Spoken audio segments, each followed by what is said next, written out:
everybody, we are back. Welcome to another episode of More Than the Title. I'm your host, Jarrett Thomas, Chief Revenue Officer at Outside the Box Digital. And you know I got my brother, my brethren, your favorite CEO's favorite CEO, Chadeo. What's good, baby? We in the building, man. I'm feeling good today. I got on yellow. I'm here to brighten up your life, baby. Bring some sunshine to your life, you know, if it ain't bright, it just ain't right. Yeah, I'm saying my boy ready to pod today. I'm loving the energy already. I'm loving the energy, man. We as usual, y'all. You know we got a great episode lined up. We got a great guest here today that we're gonna really get into and really celebrate today. But you know, before we introduce this young lady, let's get into some house cleaning items. First, shout out to y'all, the listeners, the subscribers, the followers, man. We're growing and glowing across every platform, and it's because of y'all. So we truly appreciate y'all, man. And we're gonna keep this thing rolling. And also, wait, shout out to Instagram. We gotta give Instagram a big shout out. Ever since we've been going live on Instagram, man, yo, the views and the comments and the interactions have been going through the roof. Shout out to our Instagram people, man. We love y'all, man. They tuning in, man. I'm gonna let y'all know, IG, if y'all want to get on the show and get your comments on the show, go to YouTube. Go to YouTube. We can have your drink pop up on the show. You get your love. We'll shout you out and all that. They didn't integrate it yet, y'all. So that's something we're working on. Hopefully they get together and whatever. Y'all know the vibes. But don't worry. I'm monitoring the comments. If y'all say something, I'll shout you out. I make sure I do the best that I can. Sometimes the boy be potting. Sometimes he be potting. You know what I'm saying? But also, you already know, shout out to our, distribution partners, the Live Podcast Network, the first woman-owned, Black-owned podcast network in the world. So if you want more content from Black creators, like More Than the Title, make sure you download the app. The QR code's right there. We're going to give y'all 5 seconds. 5, 4, 3, 2, 1. You know the vibes. We out of here. There it is. And with that said, you already know I'm ready to get it pop. I'm ready to pop. Where's my sound effects? Let's start the show. Let's get it popping. With that said, y'all, let's introduce this queen.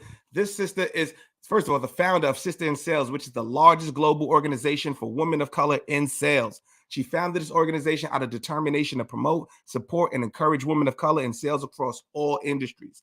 Sisters in Sales partners with Fortune 500 companies, tech startups, and consulting businesses to help them attract, hire, and retain women of color sales professionals. Sis also provides world-class training, network opportunities, and above all else, sisterhood for underrepresented communities. Her work in technology spans across Bond Fund, Yelp, Data Miner. She's also worked at LinkedIn and most recently was the senior client partner at Twitter. Let's introduce the founder of Sister in Sales, Miss Chantel George. Let's give it to her. Hi, everyone. Come on, baby. I'm gonna go ahead and say first period is officially in session. Welcome to the show. You've got all the sounds for everything. You just never know. You never know. We're full service. Oh, listen, everybody's sipping at the same time. If you're sipping, you might as well go ahead and get you a More Than the Title cup. Whatever cup will keep your yak cold for 2 hours, or keep your tea hot, or your wine, or anything you're drinking. Any beverage is all purpose. So make sure you get that. And you might be a coffee drinker like myself. You want the mug. Well, listen, listen, I just want to let them know, if you want the mug or you want the coffee, you want anything else, there's the QR code right there for you. Go ahead and scan that. You see the merchandise up there. We got that for you. Anything you need, we got you. Be clear that on yourself. You already know the vibes. But sis, welcome to the show, queen. Yeah. Thank you. So, I didn't know you all had all this merchandise. I kind of feel left out. I have a basic... We're going to send you a shirt. There's all this coordination and choreography. I'm like, I don't know if I got the memo. I wasn't prepared. No, you're prepared. You're prepared. You being real, you prepared. Yeah, you prepared. You know, me and Jarrett have this thing. We go back and forth a lot. Like, we have the merchandise, we wear the shirts and stuff.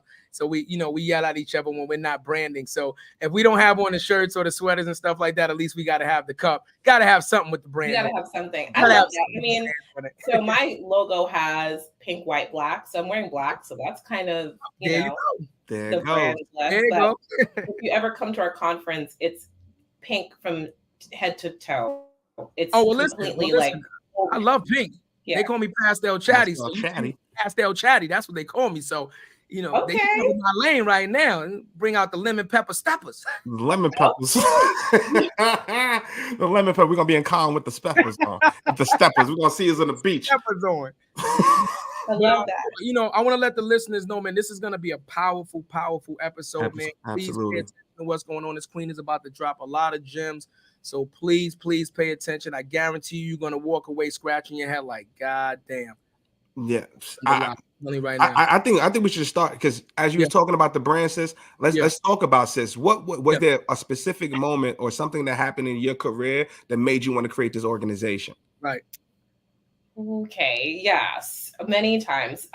So I did not think I was going to work in sales, and I did not really go to school for it. I actually went to school for pre-law, and then I went to school for communications and just a whole host of things that were not related to sales.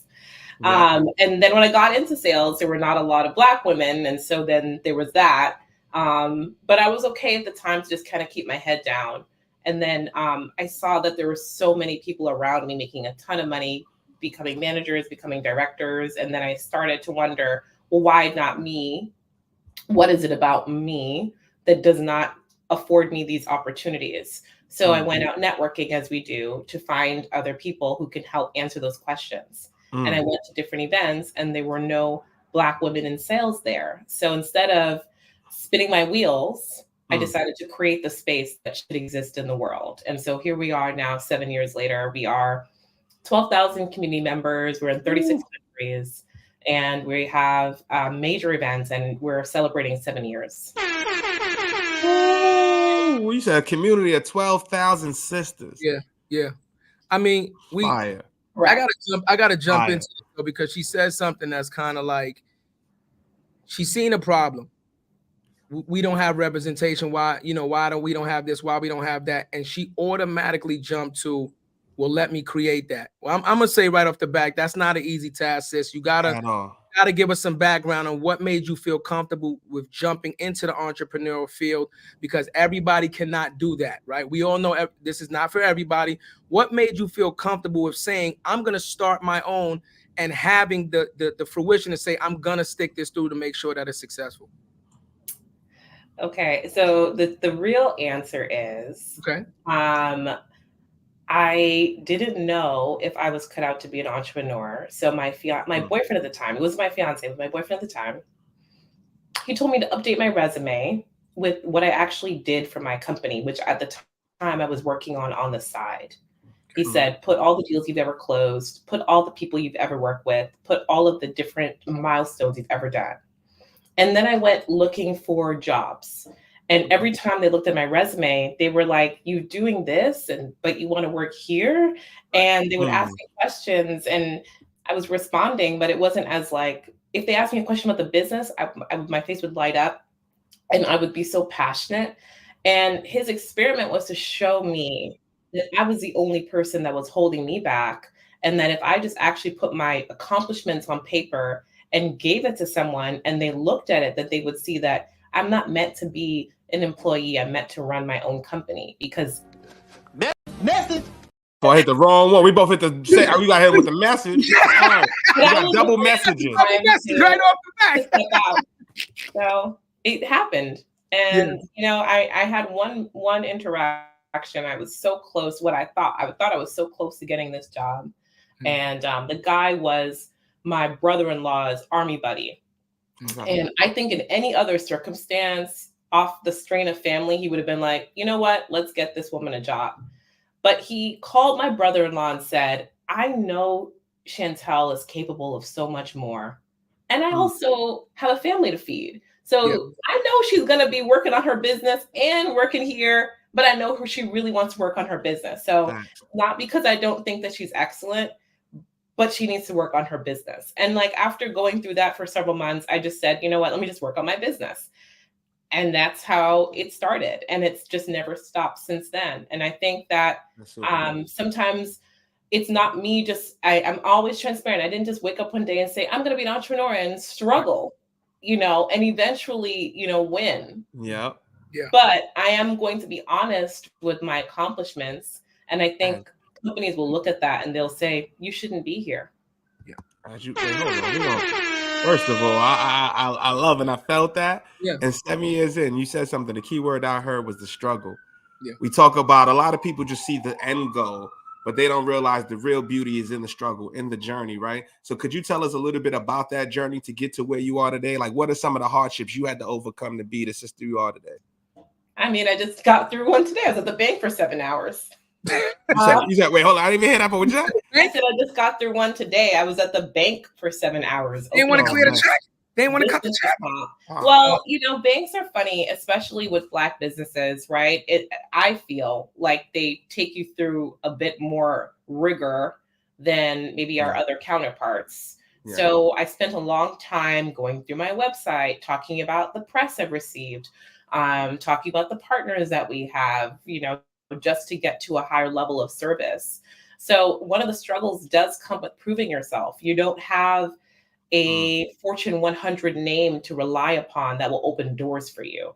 Your brand is the door opener. So you have to be really good at articulating what your brand does and how powerful it is so that it can support you getting to the next phase, which is why I love the different branded elements you have.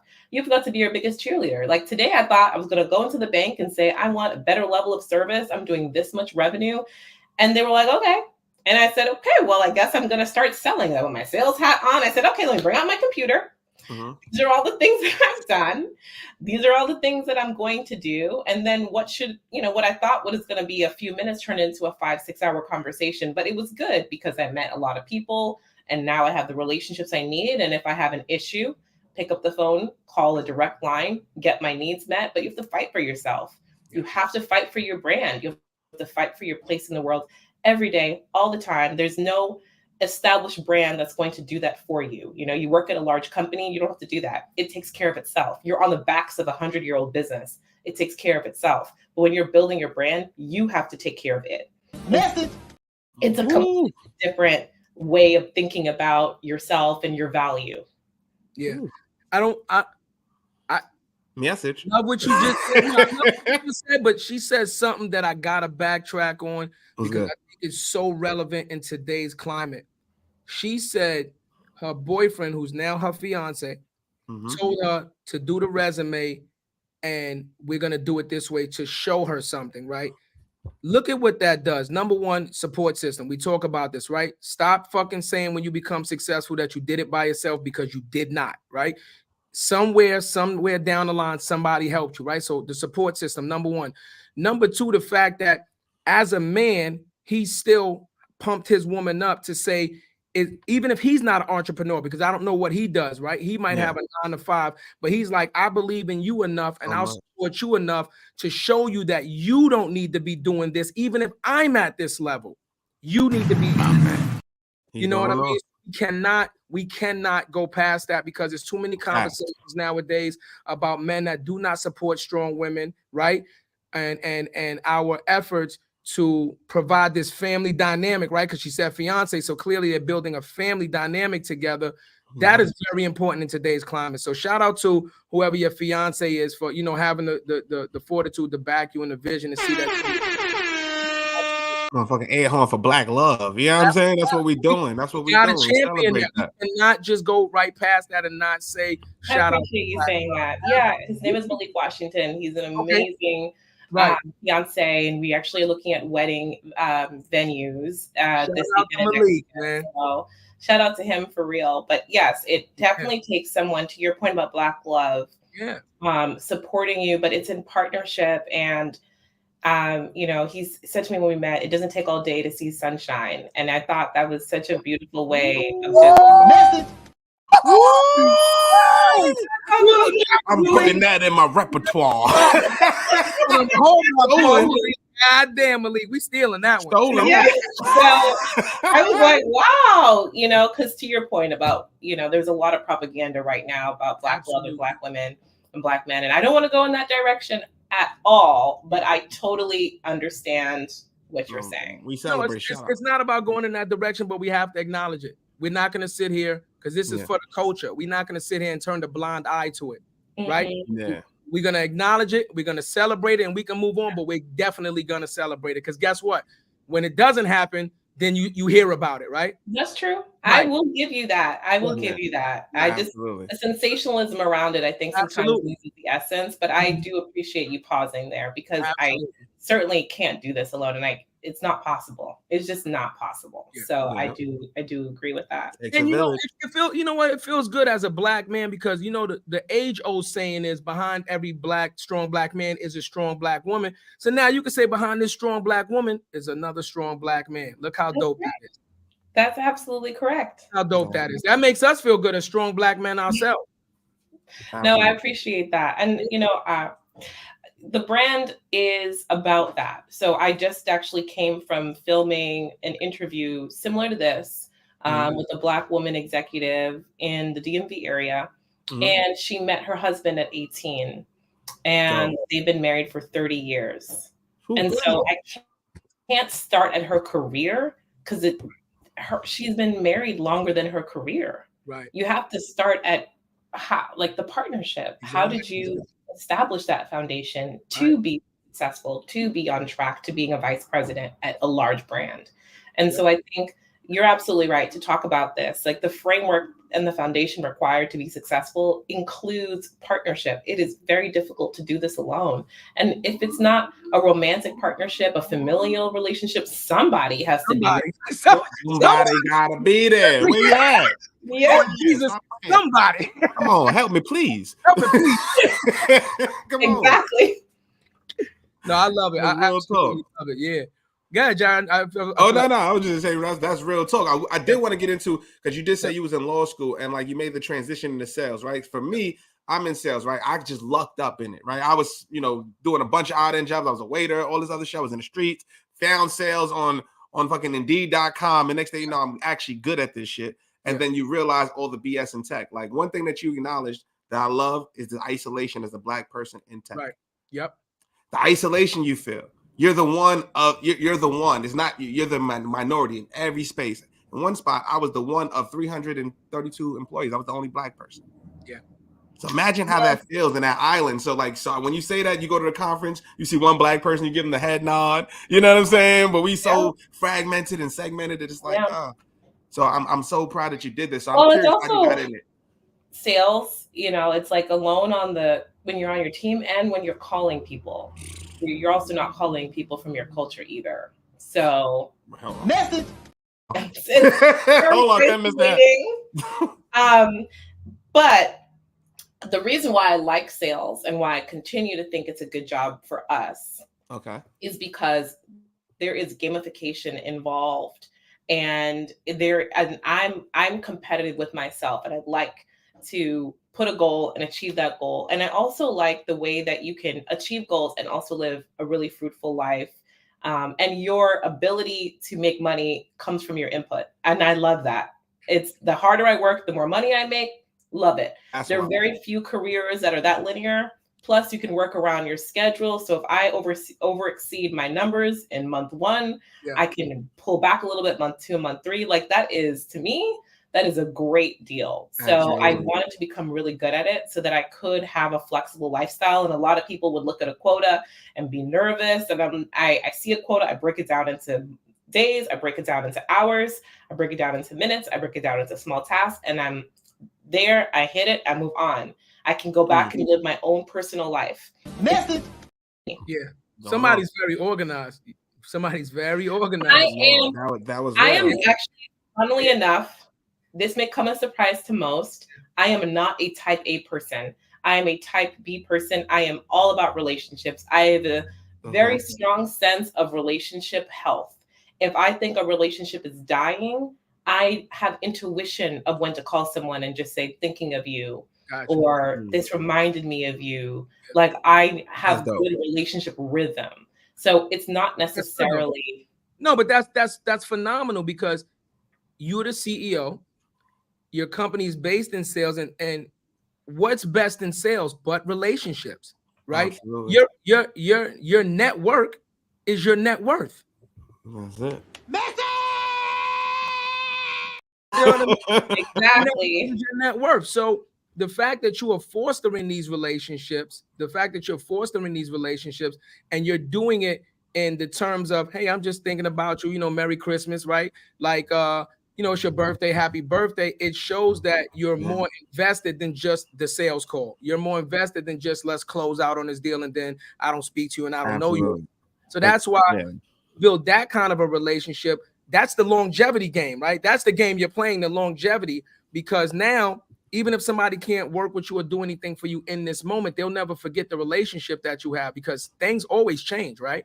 See, but you know what? It doesn't work like that in sales, because we're taught and trained to be transactional. I know. That's the thing, and you know what it is, Chantel. We're trained. So when you're saying that, hey, I got to hit my quota, I'm breaking it down. That's the smart way. That's probably in the 5% of salespeople that do that. But the reality is, the 77% of salespeople fail or get fired within the first year.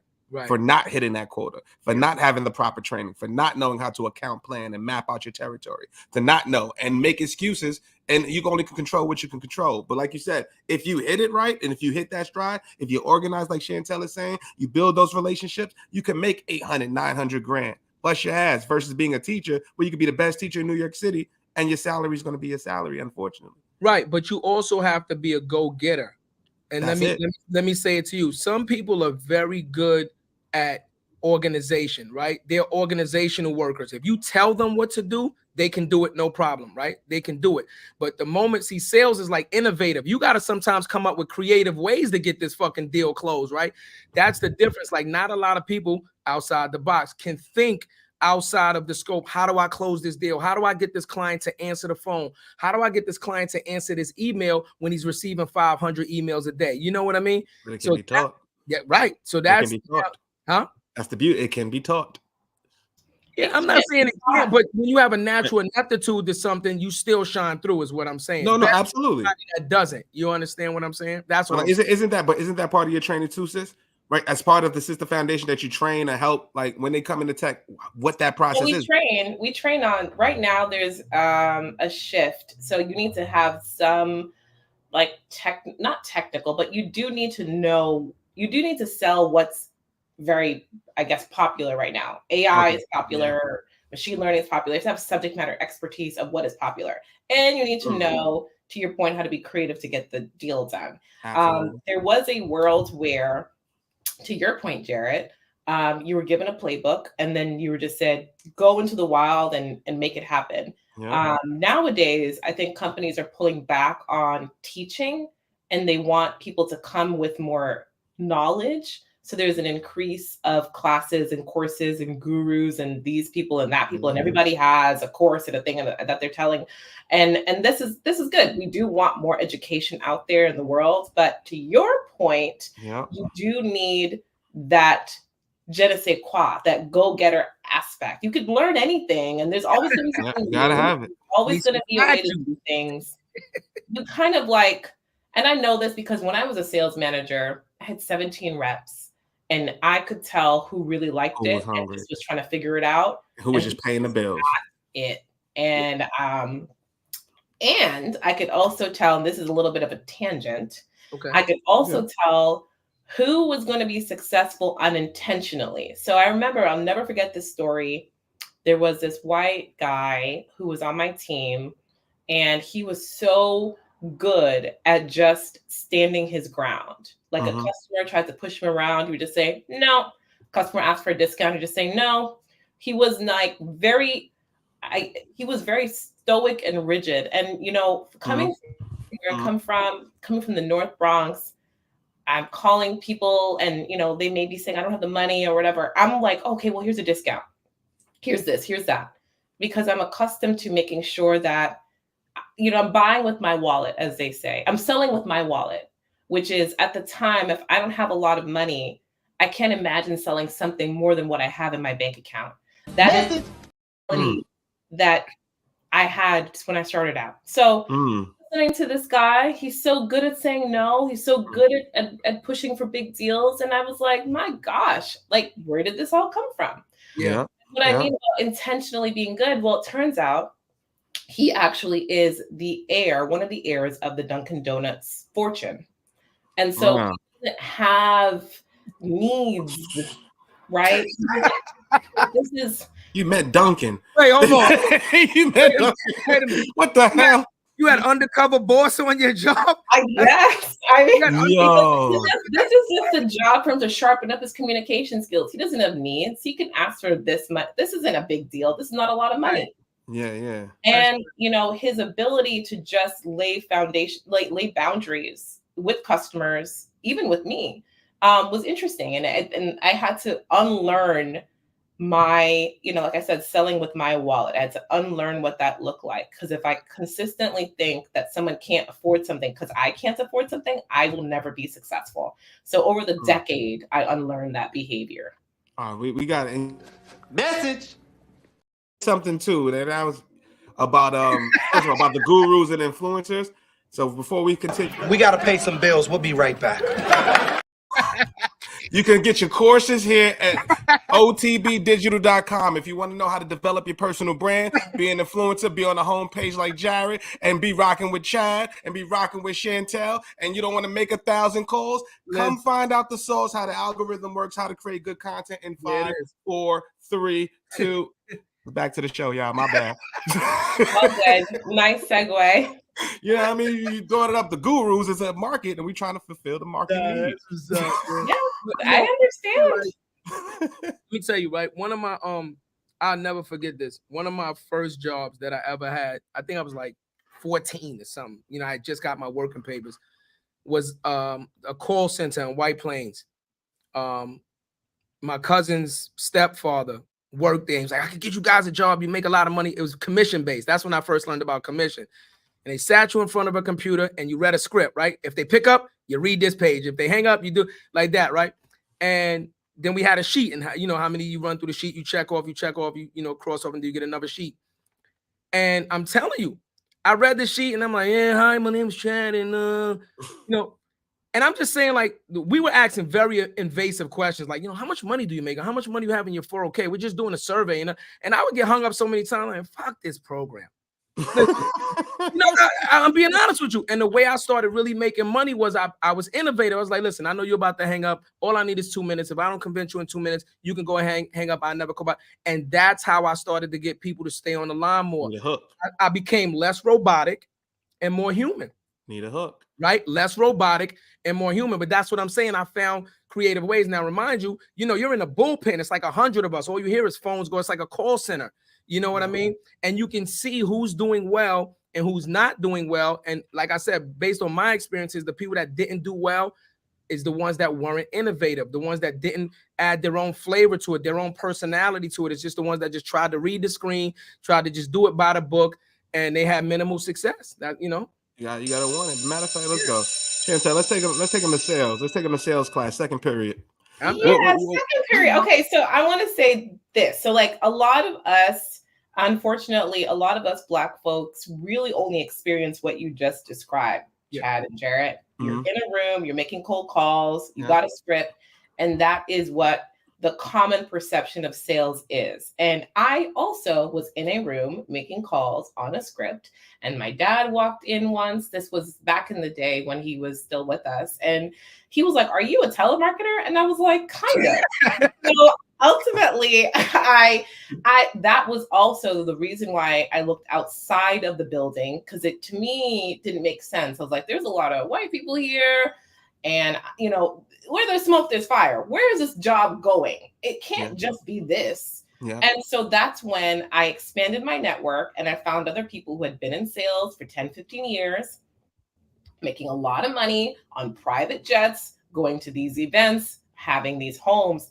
And so we don't often get out of that churn and burn space to experience what sales can do for you outside of that one stage.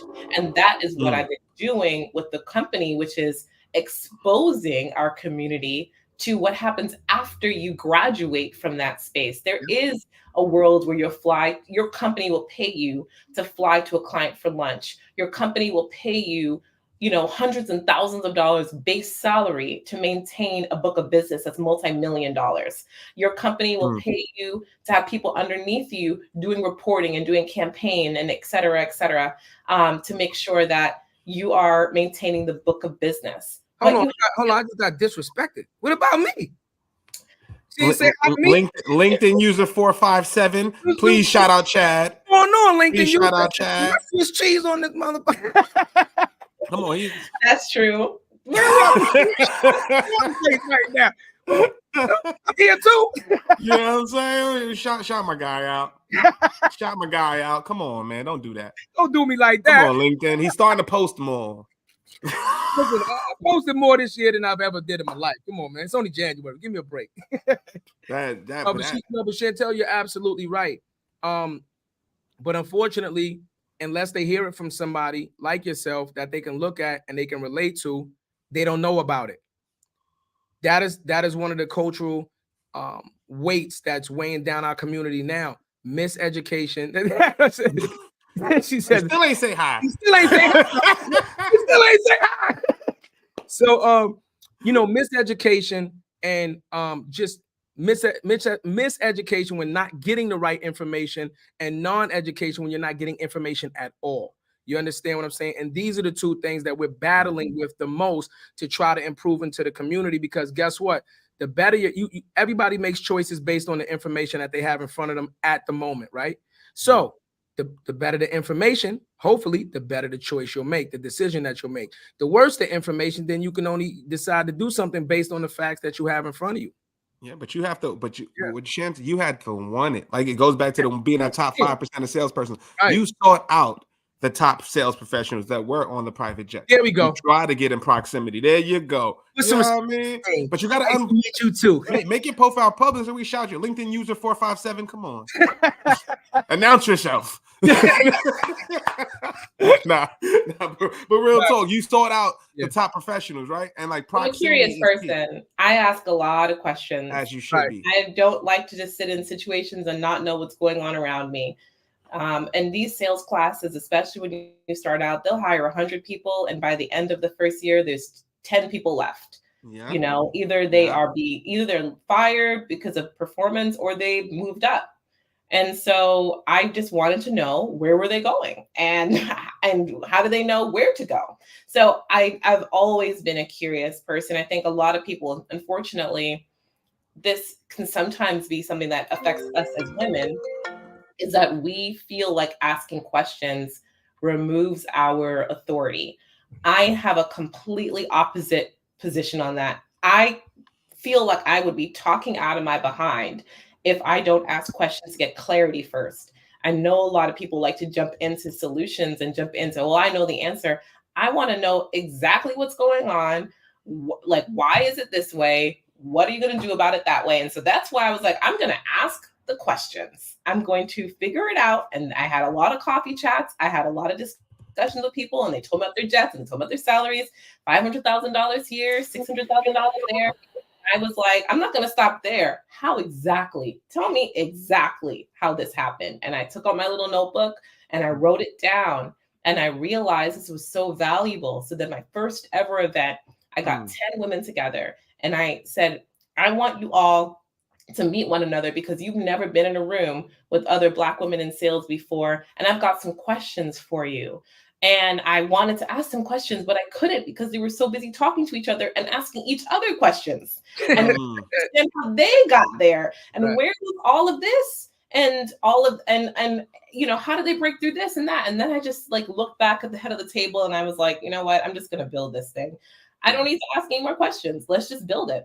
That was what happened. And so I met someone at Salesforce who, you know, she was inspired. I said, I had a dinner with 10 women. They're in sales. They seem like they're really excited about being with each other. And she was like, well, why don't you just have an event here at our office? And I said, really, I can do that? And she said, absolutely. She gave me the ability to do it. She said, we're not going to really do much more than the office. I said, okay, I'll figure it out. I found this Black owned chef. I found this, you know, wine sponsor, and I didn't have a website. I didn't have anything. And almost 150 people showed up. Wow. Just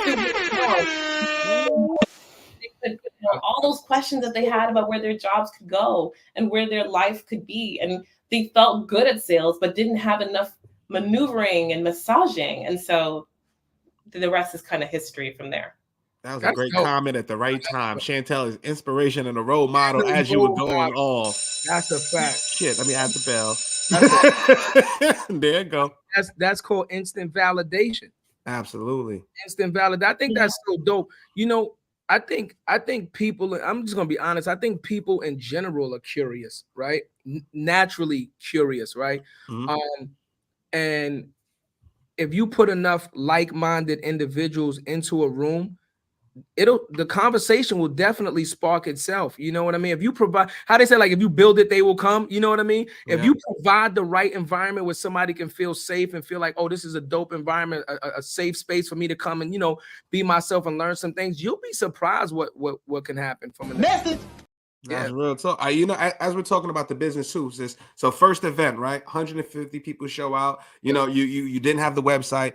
Talk to us about the business and how you figured you was gonna monetize this thing. Right. Wow. That's the hard part. Question. Yeah, No, it's not. It's a good question. you know what I'm saying? Because that's the passion. To get somebody to pay for the passion is fucking hard. Right. So, I was building this, like I said, while I was working in sales. Mm-hmm. So my goal was to create the community. I wasn't immediately going to monetize the community. It was, let's just create the community. Let's just see if these people will get up out of bed in the morning to go to this event, or will come to this event after work. And so I was bootstrapping it, putting my own salary into the food and the refreshments, and using my own network to find panelists and different speakers. And I did that for at least 2 years. Wow. And then in the third year, I started thinking about sponsorship. Would companies pay? Because our audience was so rare. There are just not a lot of people in sales, specifically Black women, women of color in sales together, that loved being in sales. So like, you can always find a bunch of salespeople. There's salespeople all over the world, but these women love it. Like, they really love it. And they've made it something that they're passionate about. So any company would want them. They're also just really good. They don't just love it, but they're sharp and they're intelligent and they're fashionable and they're sophisticated. And I created this really amazing, beautiful group of women that everyone wants to be in the room with. And so I was like, well, we should monetize this so I can scale it. If I can't scale it, I can't keep doing the work. Right. So I monetized it. I put together sponsorship packages and people bought them. And then they really bought them because George Floyd, his murder sparked a serious surge of sponsorship. We couldn't keep up with the demand. And we thankfully had a brand, been doing this, been bootstrapping it, put my own money in it, recruiting everybody I know to be a part of it. And so we were prepared for the demand, but it was even more so than we could have ever thought. Our inbox was off the hook. It's like right time, right place. Congratulations. And it was great. We went, pretty much 20x our revenue. Wow. Message. Ooh, you think he's going to 20x and not get a message? We'll just run by that. Well, yeah, she tried to 20x and not get a 20x, little 20x. Hold on. Yeah, wait, my fault. Fourth period economics. Real modest. So it was an incredible time, and those 2 years of just investment in these programs were out of control. And it was an opportunity at the same. Now we're 2 years in George Floyd, we're 2 years in the pandemic, we're 2 years in all the stuff. Yeah. And now this is the big milestone. I've been able to scale, the funding is coming in, and now the pandemic is starting to become a thing of the past. And no one is thinking about, hi, that's so wonderful. And that's Joy. If that's still you, Joy is my people's, man. She great people's out on the West Coast, the recruiter. Yeah, Joy I for know the recruiter. Joy. That's my homie. I know Much Joy. love to Joy. Hi, Joy. Hi, Joy. West Coast, West Side. Yeah. Well, maybe Joy will recall this. The 2 years of the pandemic is now slowing down. Virtual events are slowing down, and revenues from diversity initiatives are slowing down. So I'm sitting here to the end of those 2 years, and I'm like, okay, this is a big one. This, as entrepreneurs, this is where the rubber meets the road, because you can have a blip of success and you can take your profits and go and say, this was a great idea. Let me just hit the road. I looked at our profits because it was all virtual. So we were able to really save a lot of money. And I said, we're going to invest it in an in-person event, invested everything into an in-person event, scaled it. It's 3 full days of programming. We had Taraji P. Henson as the keynote speaker. We just everything. I was like, this is my love letter to this universe. This is it. I'm going to give it everything I've got. I'm now full-time. I've given all of those proceeds towards this business. And then we did it again last year. I did it again. Put all my chips on the table, got Kerry Washington to be our keynote speaker, all the brands, Walmart's the key sponsor, all of these brands coming in, and I'm preparing to do it again. And then talk that talk. I'm doubling down. Yeah, I believe in us. God. I do. I believe in us. I believe in. Don't ever go to the casino with that attitude. No, we betting on black. Ever go to the casino with that attitude. She betting on black. I have yet to be disappointed. I have yet to be disappointed by our community showing up for us. Nice. Because this is a serious need that we need. Those of us that want to be in sales don't know where to find each other and don't know where to find opportunities. So that's no fun. Can you would you mind sharing a success story from the group? Yeah. I'm pretty sure you have thousands, 100 success stories. What's one? Look, here we go right here. Look.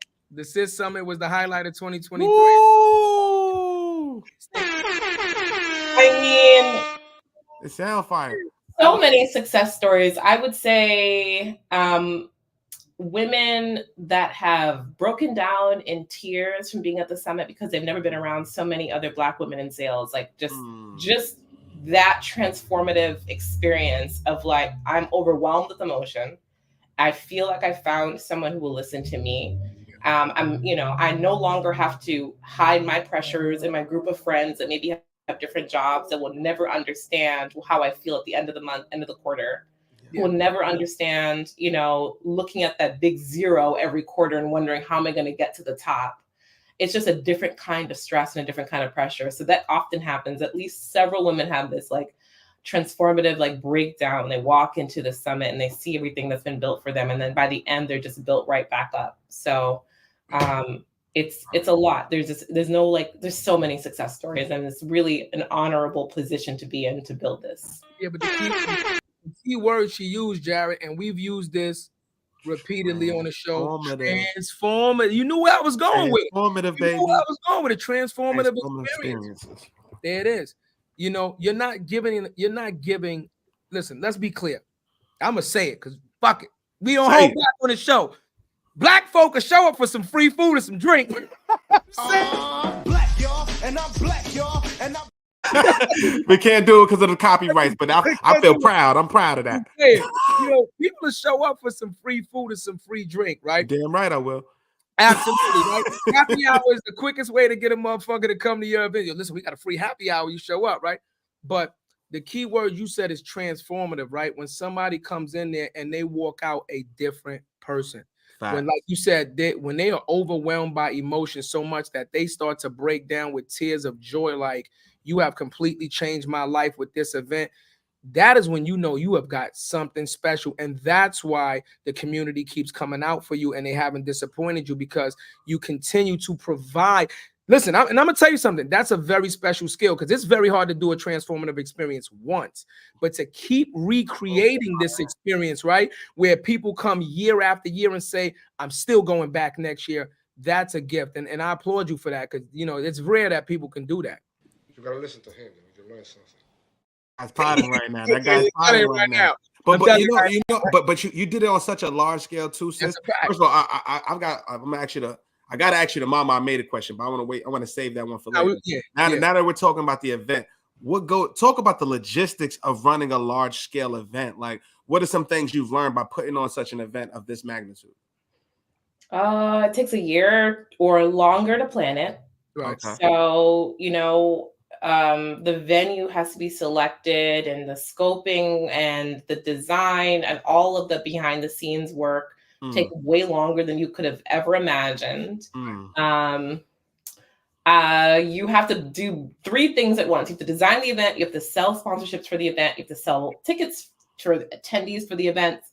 You have to create logistical things, like make sure people know where to go, what to do. Like there's just a lot involved. Wow. It's not possible without a team. So we have a very amazing team internally, and we have amazing partners and agencies that can take something that's in my head and make it real. Like one of the things, for example, I was like, I know sales conferences have very basic tables with like flyers and very like stuffy people. And they're like, write your name here and we'll maybe call you back. May win a raffle. Oh, sorry about the other podcast. That's two. That's two calls. We don't get no calls all day until we start recording. That's okay. So you know what I mean. You go to like a career fair, if you will. It's very boring, very basic. And so I remember telling my agency once, the agency is called Makeout. I said, I don't want that.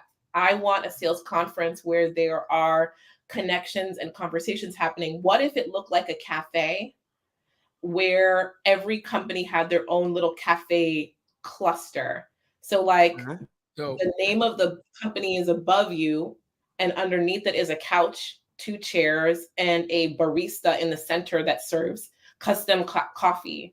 And that was birthed out of us knowing, me knowing that salespeople don't want to feel like a number. They want to feel like they can sit down with you. Yeah. So, you know, at the time, I knew this was a more expensive way to do a conference. Absolutely. Instead of just a basic table and some flyers, I'm like, give everyone a couch. Give everyone a coffee table. Give everyone flowers. Yeah. Because I wanted everyone to, and you know, it's resulted in hires. It has resulted in companies hiring us because they really get to hear our story. They don't just see it on a resume. They get to engage with us deeply. Joy, who's here, as you know, is a recruiter, so she can attest to that.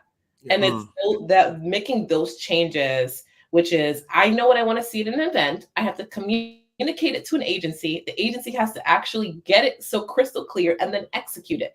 That is hard.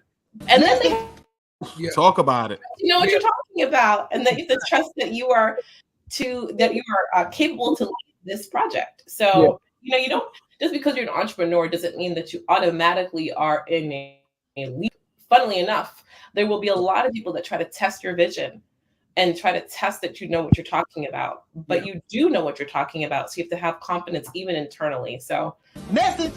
Oh, they're gonna test your vision. We got a lot of people on Instagram commenting. LaShawn said, go to YouTube, y'all.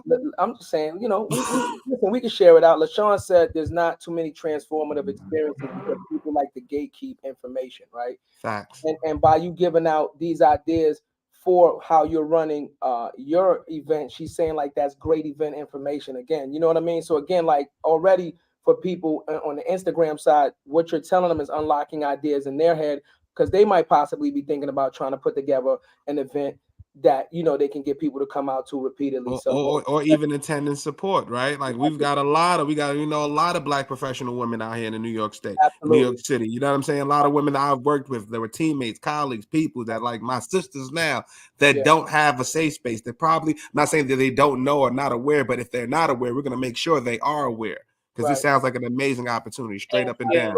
Absolutely. Straight up. And, you know, once again, like I got to keep harping on it. I know you say you're a B person, but you know what type of organizational mind you have to put together an event of that scale. Let's be clear. Like we have a homegirl. Cookie. If you want to, Cookie. No, that's my cookie. You know how you gonna shout out my cookie? We're gonna see her next week. She does an event in Florida. And the same thing, right? She started out small. I'm talking like renting out like, you know, a small space. Yeah. And now she's like, you know, trying to rent out like, you know, almost like the convention center type shit. And same thing like you, like she puts her everything into largest event in Jacksonville. Largest event.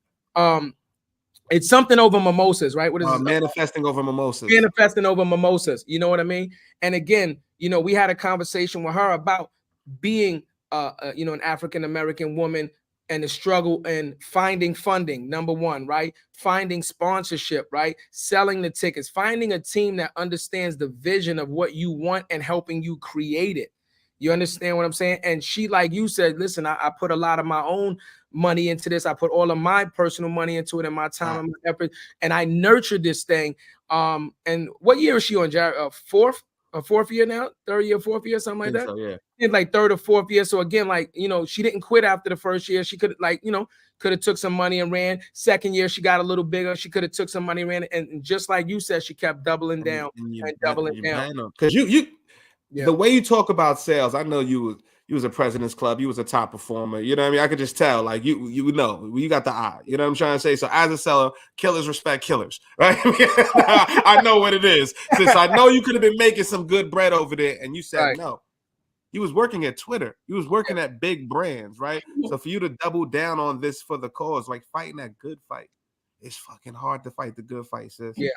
So hard. You know what I mean? So I applaud that. You know what I mean? Yes, but you know, in sales, I had one way of measuring success, which was money. And I'm not saying that that is not important. I know a lot of us get euphoria from making money, and as do I. But I also accessed another way of fulfillment, which is what I'm doing for the company, my own leadership development, my own ability to navigate complicated deals. Like, there were other things that were striking that dopamine response that I never actually knew existed or was within me. And so that's the addiction that comes out of entrepreneurship, because we don't go into entrepreneurship initially to be like, we can't be millionaires year one. So we have to find other ways to stay motivated and other ways to feel that rush. And so I now have, where I had, as a seller, I had one way of feeling that rush, which was over exceeding my quota, buying something nice. Now I have 10 other ways of feeling that rush, breaking through to someone on my team, or getting my vision articulated, or a partnership that I won, or, you know, becoming solvent enough that I can have a CFO and we can talk about different things. There's so many things that are new and exciting and amazing that comes out of entrepreneurship and difficulty. But imagine if your world became more diverse in the way that you measure success and measure your own growth. That is what people do entrepreneurship for, and why they keep getting pulled back into it. Message. Listen, Jarrett, me and you, we repeat this all the time: impact over metrics. That's it. Impact over metrics. And that's exactly what you're experiencing. You know your value because you see it in the work that you are doing, and the people that are coming to your event, and the lives that you are changing. That's why that dopamine feeling is coming from so many different areas, because you can feel it from so many different areas. Yeah, the money is good, right? The money is good. The money will come. But you are out there changing lives, and you're actually changing the culture itself. Because believe it or not, just because you're doing it at this level, don't think that there's not people under you looking at you, studying you, like, I'm gonna be the next Chantel. I'm gonna do that. It's that one. I'm telling you what it is. Even if, let me tell you, even if, and I learned this on this show. I learned this on this show recently. Last year, more in my life, I had more people come up to me, and I'm talking grown-ups, like, yo, I want to tell you something. Like, I watched you grow up as a kid, I knew what you did as a kid. What you're doing, I'm so proud of you. I support, like, you support. I never see you comment. I know I don't comment, I know that, but I'm watching you, I support you, and I'm proud of you. Like, I'm telling you, and you motivate me. I'm talking people older than me. So there's a lot of people that's going to be watching you that might not never tell you the impact that you directly had on their life, but believe you're definitely impacting the culture, and for the better, right? Because we can also always see impact for the culture for the worse. So, you know, I'm so happy to see people of our color, Black and brown people, impact the culture for the better. Yeah. You know what I mean? I'm just glad you did. As you're thinking, I'm like, damn, we ain't got nothing for the brothers. We ain't got no bros. None of my brothers holler at me. Where my guys at? Yo. You know, but I do got a question. Let me ask you this question. So now let's go back into relationship, right? Now that you're successful in the business, and your boyfriend / now fiance has, helped motivate you and support you, did you offer to bring him into the business now so that you guys can be a partnership in business as well as in, your love life? Did you think about? No.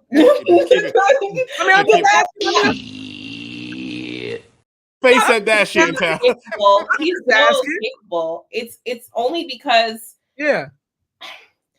he has such a high level of thinking that, like, I appreciate the fact that he sees me in my full self, Right. to help me holistically be better. And so it would be weird if I were like, here's this one function that I need you to do in this company, Right. versus us being partners in life and we supporting each other, you know, as he is a technology professional. There are things that I'm learning from the market that I can bring to the dinner table and say, this is what I've learned. And he can say, I think you need to get better at speeches. Here's a book that I gave to you about how to do public speaking. So, you know, there's no title in a company for that type of partnership. That doesn't really exist. It takes someone being able to be out of your company and see everything that you are and present solutions to help you become better. And that's what we do for each other. So, Message. Y'all more than a title, baby. That's what we do. I was a perfect segue. More than a title. Exactly. You know what I'm saying? He's a part of the board. Yeah. Weird. And like I said, you know, I don't know him personally. But you know, just thinking about success in general, right? Just thinking about success in general. If a person is successful and they end up running or owning or operating, you know, their own company, right? You know, a lot of times the natural progression would be to bring your loved ones on so that they can quit their 9-to-5 job, so that you can give them a more safer space to work in and help nurture them directly and give them an opportunity, you know what I'm saying, to kind of be a part of something different. That's all. But it's also very tricky though. Like something that you create your own and you bring your spouse on into. Now, if something happens in that relationship, it gets super sticky. You know what I'm saying? Like, just let you rock from afar. Well, just to clarify, the opposite happened. You know, when I went to take the leap to do this, like unwillingly, somewhat. Right. You know, the deal was do this. I got you for a year. Don't worry about finding a salary for yourself yet. Just build what you need to build. So I think that gets like, hold on, I got to give Mr. Wall. Salute, man. Look, I gave Mr. Washington. There you go. So that's like, if we're both doing something high risk, high reward, there's no foundational safety. Someone has to be, you know, providing the safety net, especially when you're taking a lot of risk. As you said, Chad, you don't want me to be in a casino. Yeah. So I will say that, like, at this point, it doesn't make sense, and it probably never will, because I like the way our dynamic is. Okay. But it's a good question. Yeah. Hey, I love it. Like I said, you know, just being curious, because again, me and Jarrett are family. You understand what I'm saying? We're family, and you know, I've done business. I've run multiple businesses before this business, and I've done business with family before, and had a lot of deals not go the way I thought they should have. Let me say it that way, right? Because everybody has their own idea of how the deal should have went. And it could possibly jade you. Right? To not do business with loved ones and close ones, again, because your experiences before, right? But you know, I say that to say, like, when you see something in somebody, like, you know, when my cousin came to me and was like, yo, I got this idea, I got this vision, I need you to make it happen. I had already went through those bad experiences before, but like your fiance said, you know, it doesn't take long to see the sunshine. I could see the sun shining in my cousin. I could see where he was going. And I knew that he needed somebody that he could trust and somebody that could have his back 100% to help him get to where he was going. Plus, I was doing that for him anyway, so it only made sense. So that's why I brought that up, because we actually, you know, a family and we do business together. No, it ain't a, you know, a clean slate and an easy way. We're not going to sit here and be like, oh, we never have bad days and we don't argue. Yeah, we do. And sometimes we have disagreements, but we have a general idea of where we want to go, and we're solid on that, and we have a general idea of what we're not going to do to go down that path, and we're solid on that. So everything else will work itself out. And you know, I love you, bro, but don't ever call me something. What about? I love you, bro. I didn't like it. I didn't like his tone. Chantel, I didn't like his tone. I didn't like his tone. He's like, yo, it's hard to see sunshine. I was like, yo. Yeah. That was, I mean, it was okay. I mean, my God. sentimental.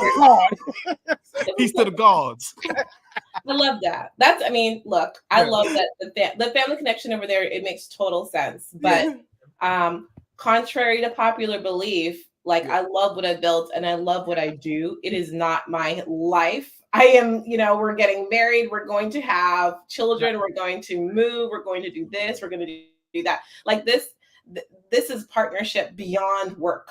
And and I protect that as much as possible. So I think there's a value, there's an exchange there that's I wouldn't put at risk, because it's more important to me to be successful in marriage, and more than anything, honestly.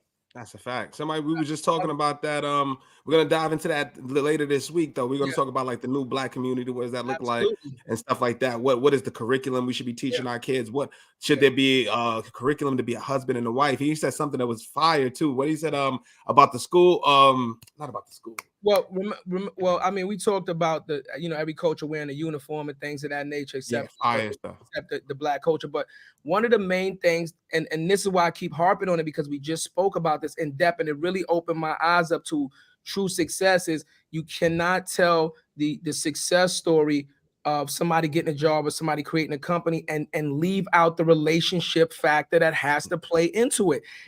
There is a relationship factor that we always leave out of these success stories.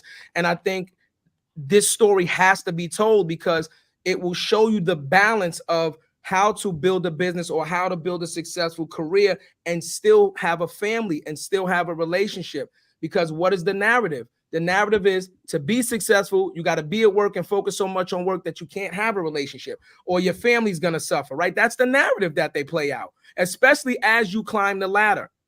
As you climb the ladder, you make more money, but it's more work because it's more responsibilities involved. So with more work and more responsibilities, something is going to lack. And 9 out of 10, it's your relationship or your family. Or the relationship with yourself. Yeah. Or that too. Self-care. Relationship with self. Yeah. Look, there are jobs that are extremely intense that I agree you have to make that trade-off. Going back to the core career that I think is great for women specifically is sales, because you get to find mutually beneficial times to meet your client. If you're unavailable, your client isn't going to meet with a ghost. You have to be available, and your client has to be available, and together you meet. So you can always maneuver around your familial obligations. We talk about motherhood. We talk about fertility. We talk about health at the summit. We talk about things that are beyond sales at times, because it's important. And after a certain level, you build enough equity within your company. That's the other thing about sales that I like. You're bringing in the money. So that means you get to make some rules. Some, not all, some. And with that power, you can continue to create an environment that benefits your entire life. And you're not an entrepreneur because you're not taking all the risk, but you're still almost acting like a mini CEO, where you know your business well enough that you cater it to make it work for your life. And if you're a surgeon, if you are any type of high intense job, that does not exist. If there's showing up, that's not the world or the lifestyle that I want to have for myself as a CEO, as a wife, as a future mother. That's not it. I want to, I'm like, we talked about relationships. I am very in tune with relationships. I don't overwater them or underwater them. I know when to step in and when to pull out, which means I'm not overworking myself all the time. And the better that you are at navigating relationships, the more effective and efficient you will be with your time. You may secure a deal over a text message that takes 20 seconds versus bang your head against the wall for 8 hours calling a bunch of random people. You just have to know how to marry your time efficiency using relationships as currency. And I'm no, you know what you said, my line. I've never heard anybody ever say relationships are currency. That's I've always used that. You're the only other person I've ever heard say that line. I love that. And like you said, the flexibility of working in sales too, sis. It just started like that too with the pandemic. Now it's more flexible. Clients understand. I remember before we had to go to office, it was very stringent and it was a little less, you know what I'm saying? But now you can actually create that. But if you, like you said, if you're a performer, You come in like LeBron, you know, I got my own schedule, you know what I mean? I took my own private bus to the game, you know what I'm saying? We chilling. Jarrett's, he's good, you know what I'm saying? He's four straight quarters in a row. You ain't got to worry about him. So you got to perform, y'all. But if you don't perform, he going to put his foot on your neck. Yeah. I like to perform. I like to perform because I like being left alone. So I'm like, let me perform. And I do what I have to do. That's the key right there, man. I'm telling you, like, one of my issues with working for other people is exactly what you said, Chantel. Like, it's like the biggest pet peeve of mine about work. When I go to work and I don't do anything half-assed. Like, if I don't want to do it, I'm not doing that shit at all. I don't give a fuck. But if I do it, I give my all. So I hate the fact that I will go to work, and Jarrett say the same thing. We'll go to work, like you said, top performer, I'm busting my ass, and I'm getting paid the same as fucking Larry the lawnmower. You understand what I'm saying? That don't even do shit, hide in the closet a lot of times and take 15 coffee breaks. And like, that shit, it bothers me. It bothers me. Or for context, like, because you're a salesperson, Chantel. Yeah. My big beef with corporate America was when I developed a personal brand, right? And I was generating millions of impressions, right? Mm-hmm. It was okay for the brands to parade me and utilize my brand that I developed to generate my own revenue for their greater good, right? Like, I hated that. And if that's the case, why am I being paid the same as John Smith, the salesperson who's not putting in this work to build those relationships and build that currency? Yeah, it was like, what is that value, right? But the problem is they don't know how to value it. Who's you mean the people that are doing the work, or the companies? No, the actual corporations, right? Yeah. That level of investment. Like, in certain cases, yes, some will understand. Like, for instance, I was at my old company. They was like, we would love you to start our podcast, right? They were using my post for like the Buffalo Massacre, and I'm like, what? That's odd. We have a whole CEO. I would love to know what you think. You know what I mean? Even though that's like, you know what I mean? I don't mind it. Give me a little look, but like, what does that really mean, right? And you wanted me to start your podcast. I'm like, okay, cool. That sounds really great. I could do more than a title. I could do your podcast. I need 10 grand straight up the top. Yeah. We gotta, we thought, what's all that for? You thought I was gonna do this shit for free? Yeah. Yeah. Come on. And see, again, on Instagram, they're saying that this is extremely annoying, right? People aren't the same. Their work ethic is not the same. Pay somebody what they are worth. Pay them their value. If they're going above and beyond, then pay them above and beyond. You know what I mean? And that's why, like, certain jobs, I'm gonna be honest, Chantel, like, certain jobs, I knew in my life as a little kid, I could never do certain jobs. I don't give a fuck how much money they made, because I knew my personality would not allow me to thrive in that workspace. And I'm like, if I take that job, I'm not going to last. I'm going to get fired. Because I knew I was going to, buck the system, and, I'm like, I'm not going for that. So, see, Tiffany, like, facts, you know what I mean? Like, so, sales, again, sales is a great, space for people to work. But like I said, you got to want to do it, because if you come with that passion and that energy, you will very easily separate yourself from the masses. You know what I mean? So we've been talking now. I want to lighten this up just a little bit. We've been talking about the work and the building and stuff like that. I'm not going to lie, right? I never met Kerry Washington, and I watched Scandal. How did it? These are big, superstars into our community, like Kerry Washington, Taraji. They are champions for the culture, for women. How did that moment feel to be able to say that you were able to book these people to come and speak at your event as a keynote speaker? What was that feeling like? And part two, to piggyback, what was the reaction to seeing what you created? Yeah, those are good questions. How did it feel to do it? So, I mean, first it was painful, because we are, we're not asking for handouts. So we're giving people their fees. Yeah. And I had to kind of balance between, is this something that we should invest in? But then specifically with her, I knew she had a book coming out, and I also knew she was from the Bronx, and I'm from the Bronx. And I am just... EX in the building. Let's give a second for the Bronx. Let's give a second for the Bronx. Are we all from the Bronx? Rochester, we outside. Okay. Projects, baby. Home of hip hop. Culture. So, and I know what it takes to build in a space where you don't see a lot of builders, or you do see a lot of builders, but there's other mental health, all kinds of issues going on around you, and it's really difficult to stay the course. So it's not just when you're thinking about talent, it's not just like, oh, let's just put something shiny on this conference. It's what is this person going to bring to these people? And how does this make sense? Absolutely. And so From the Bronx has an amazing book about her life. And those two things together, I was like, this is someone who is the quintessential woman who's attending this event, opening up, being honest, being raw. Her book is really good. If you haven't read it, it's called Thicker Than Water. We talked about some of the things that she went through as a child all the way up to adulthood. And I was very thankful that the person who moderated that discussion was a mentor of mine, another woman from the Bronx, where their parents knew each other. And so there's a lot more to it than just picking a random celebrity and say, just go talk to the people. I still have a vision that I want the things to make sense. And this made sense. And being there with her, and I'm sitting across from her and I'm asking her questions, and I'm thinking to myself, this is amazing. Look at us. Look at where we've come. Look at what we've done. You know, and we don't have to say it, but we can feel it. And we're looking in each other's eyes and we can feel it. And so for me, I also decided to do a side interview. I did an interview not on stage, but just for a camera behind the scenes, because my energy with her wasn't really about questions for the audience. It was really a moment of gratitude and thankfulness and seeing each other. And I had my mentor, who I said is from the Bronx, who knew her family, ask questions in front of the entire audience.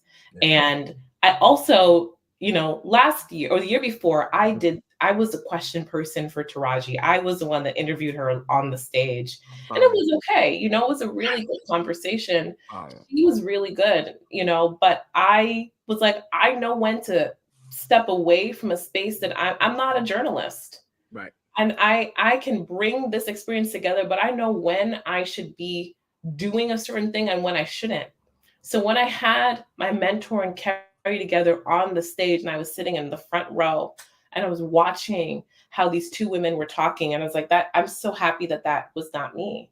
Not because I don't want to do it, but that's not my skill. I know that is not, I'm not on earth to be a journalist. I'm on earth to do something completely different.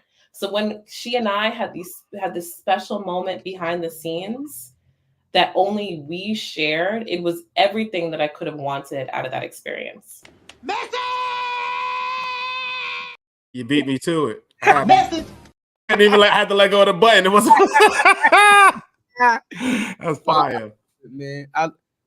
That's fine. First of all, I love it more that you're from the Bronx, big Bronx, big Bronx energy, big Bronx energy. You know, I love that. Big Bronx energy. So, but I gotta say too, if you need some brothers, to, you know, to moderate, we curators of the culture out here. You know what I'm saying? You call on your brother. You know what I mean? Call on your brother, and because we gotta pay some bills, we'll be right back. Y'all know the vibes with that said, y'all. QR codes. You know, I might not be here next week unless you buy a hoodie, buy a shirt, buy a beanie, buy a cord, come through, pull up. You got the beanies up already? We got the beanies up. We got the dad hat. You don't even got to be a dad to get the hat. But in 5, 4, 3, 2, and we out of here.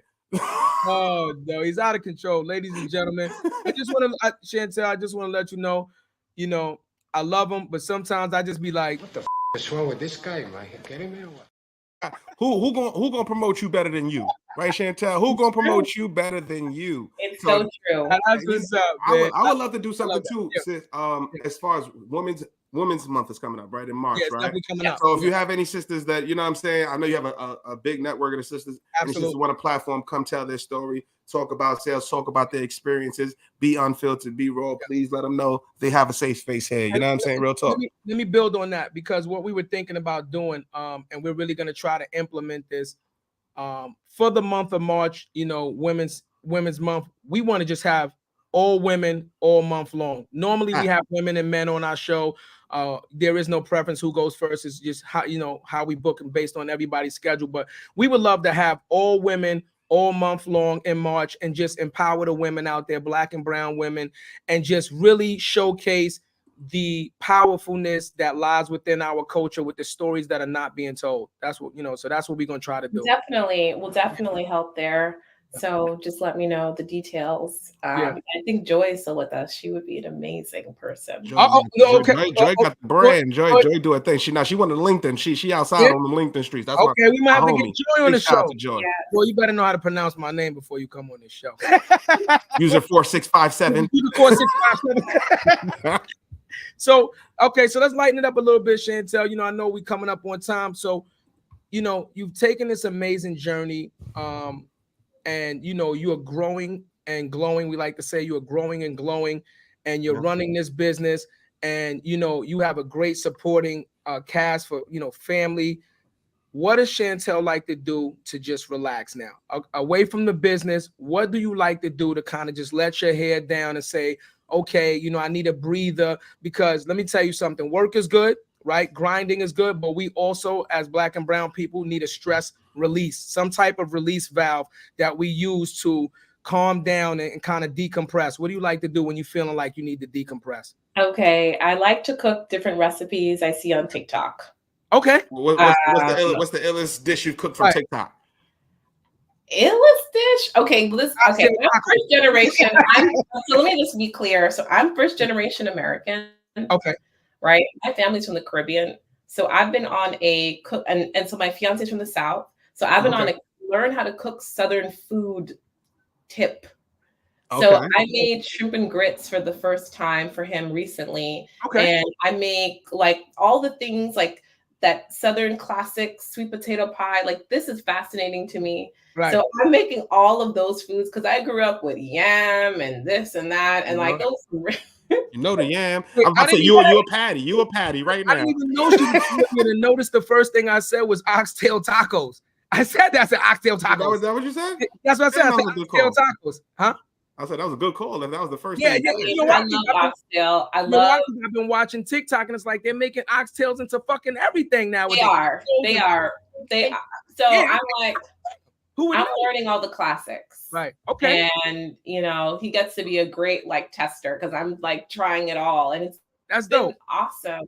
That's like my favorite thing is to test new recipes. Let me ask you a question. Does he cook? Do you guys do like cooking venues together? Do you guys take like cooking classes together, like date night? Let's go to a cooking class or something like that. That's a good idea. We haven't done that yet, but he taught me a lot of all of the Southern and American food. Okay. And how to make different things, and it's been helpful for me to kind of like. Now at this point, I think I'm making it better than he is because I'm practicing often. Because only one way to find out. The student has become the master. At this point, because I'm doing it so often. But yeah, cooking. I love to go away. Obviously, people like to different change of scenery. So somebody on Instagram asks, how do you like the American Southern dishes as compared to the traditional, maybe Caribbean dishes that you might have been used to?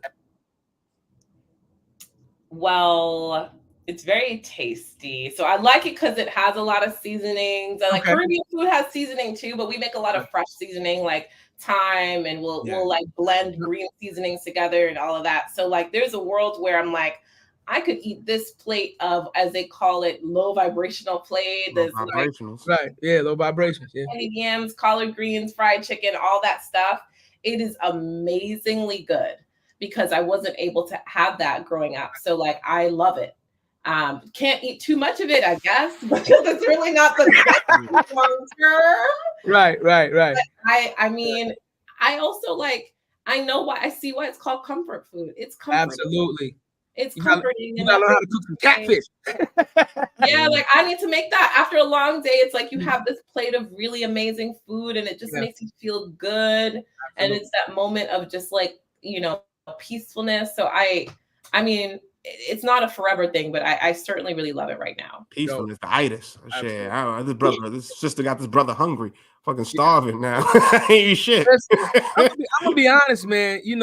I wouldn't be going nowhere either, man. She making money, she doing her thing, she coming home cooking for a motherfucker every night. Oxtail tacos? Oxtail tacos. I'm You not got going this recipe straight from the Colonel, motherfucking not- double flour chicken Listen, breast. I'm gonna put up that video. Say, "Yup, she mine," and I'm keeping Funny. it. Yup, she mine, and I'm keeping it. I You love it. stupid, bro. I absolutely love it. Go ahead, Jay. You was gonna say something? Oh no! I just said you So stupid. Jay normally likes to ask this question, and he said he was gonna save it for you. So what is now? You're building this company. What does the mountaintop look like for you, right? What is the pinnacle point where you're gonna sit back and say, I have achieved, and allow yourself, because you don't seem like a person that kind of dwells on your successes. It seems like you keep moving. But when are you gonna sit back and allow yourself to say, wow, this is what I've created, and sit back and admire? You know, what does that point look like for you? That's a great question. You know, I think so I think what would be the best thing for me is the company operating efficiently, and I can be even further and further and further away from the weeds. You know, like where, you know, when you have a amazing vision, sometimes people don't know how to operationalize it so that they maximize the scale of that vision. If you could have a $1 billion vision, but only know how to operate a company that does several thousands of dollars. It would be a dream for like the magnitude of the vision and the revenue potential of the vision can be actualized by the team, and I can take more and more steps back and be able to go on longer vacations. Yeah. And I don't feel like there's money left on the table. No, they're operating at the fullest capacity and efficiently as much as possible. And that would be like everything. Fire. But I'm gonna have to piggyback off of that, sis, because when George Floyd happened, you were 20X, and we talk about DEI is dead, and some of these initiatives that we're not getting the funding that we once got, right? Like, was it performative? Have you seen that happen with your business? Right.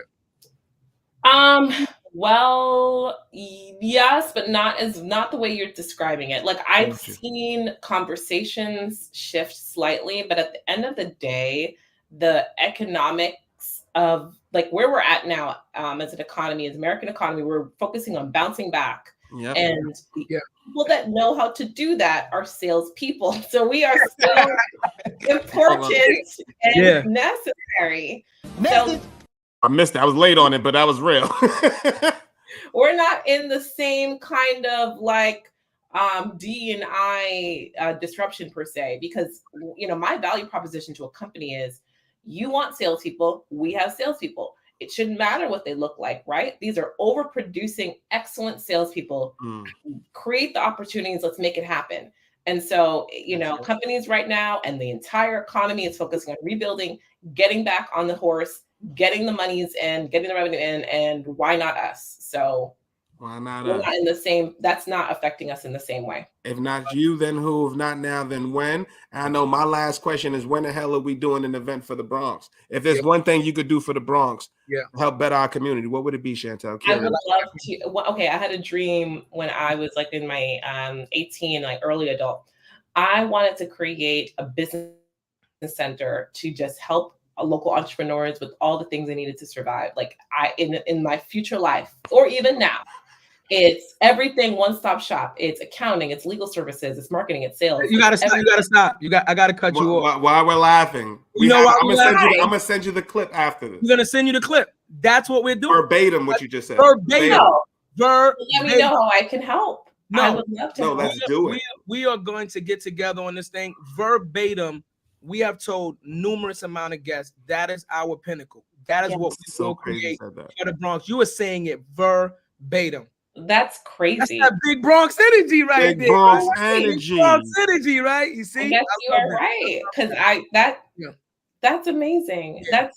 And also, just so you know, we're working on getting a venue now. And we can talk about this behind the scenes later.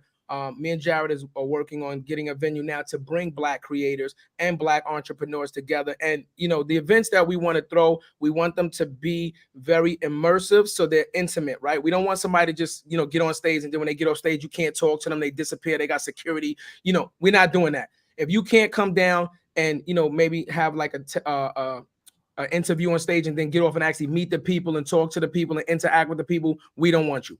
You understand what I'm saying? We want an immersive experience where everybody can come together in a safe space, learn from each other, network, and build. If we keep, if we can cultivate that, I think we can just have some amazing things come from that. That's it. Well, I'm in your corner. Yeah. So just let me know how I can, Absolutely. what I can do. Do me a favor real quick, Chantel. If you could put your number in the private chat, I'll create a group chat between me, you, and Jarrett. We always create a group chat with our guests. And also, we want to extend this to you. So if you've ever seen anybody, and this is what we do on this show, if you've ever seen anybody on this show that you would like to connect with, please let us know, because we foster relationships, and we're big on just making sure that we're building our community, because this is what this is, community building. So if there's anybody on this show that you want to meet or you might want to link up with, just let us know, and we can 99.9% put that together. We've done it at least 6-7 times in the last 2 weeks alone. And I'm talking like just one phone call. And we extend the invites for you pulling up, showing love, giving game. Let us know. We can get drinks, dinner, on us. Let's break bread. Let's make sure that we keep building this, because I want to do something. You still in New York? Yes. There we go. BX Lobster. We go to BX Lobster. What's up? I've never been there. Oh, BX Lobster. Oh, there it is. There it is. I would love. You gotta listen to him. So we got to. I want to say thank you so much for the opportunity to tell my story in a different way.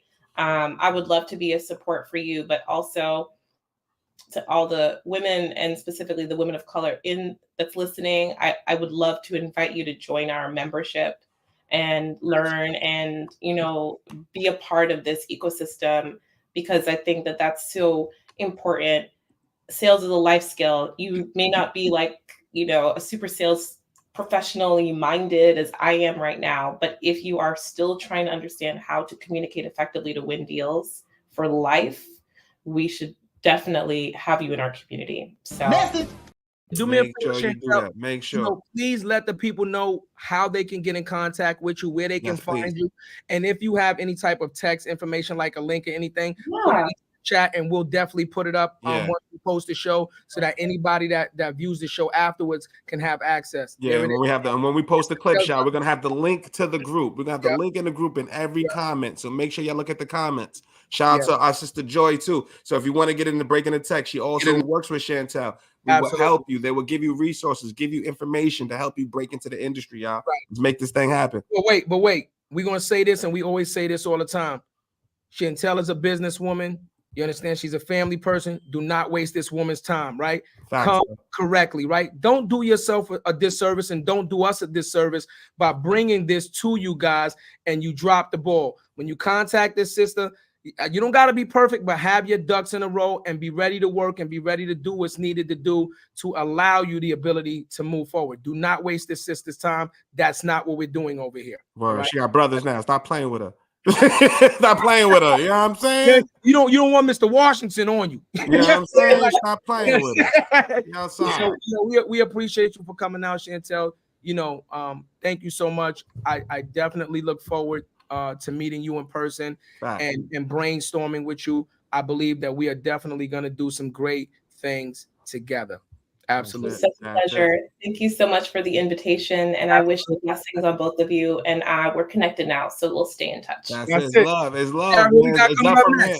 Next week we got Doug Melville, y'all. Doug Melville, DEI legend, best-selling author of Invisible Generals. He's been on Breakfast Club, all the big publications. His brother is a down to earth brother fighting a good fight, just like we all are here. So make sure you tune in. And February 1st, fan appreciation. Make sure y'all pull up. Y'all want to come get get one of these? Come pull up, man. Support your business. Shout your business out. Let us know what's going on. And we're gonna have some fun. We're gonna do what we do. Y'all know what it is. And listen, we are out. We fly out on Thursday. Anybody in the Orlando area, we will be at the Podfest Summit at the Intercontinental. If anybody, you know, is in the Orlando area and you want to come hang out with us, you want to come learn about podcasting, or you just want to come say hello, man, and chop it up. Hang out. Yeah, man. You know, we turned it into a movie last year. That's a fact. We actually turned that shit upside down. Just on them in the hookah spot like that on the shoulders was working. We turned that shit up. They know us. The neighbors know our name. We outside, yeah. That's why we speaking at the event. That's why we speaking this shit. We love y'all, man. We growing and glowing. This show cannot be possible without you guys. More than the title, man. We see you guys later. Thank you, Chantel. Another banging episode. What you know about me? Seen it all, heard it all. Oh, what you know about me?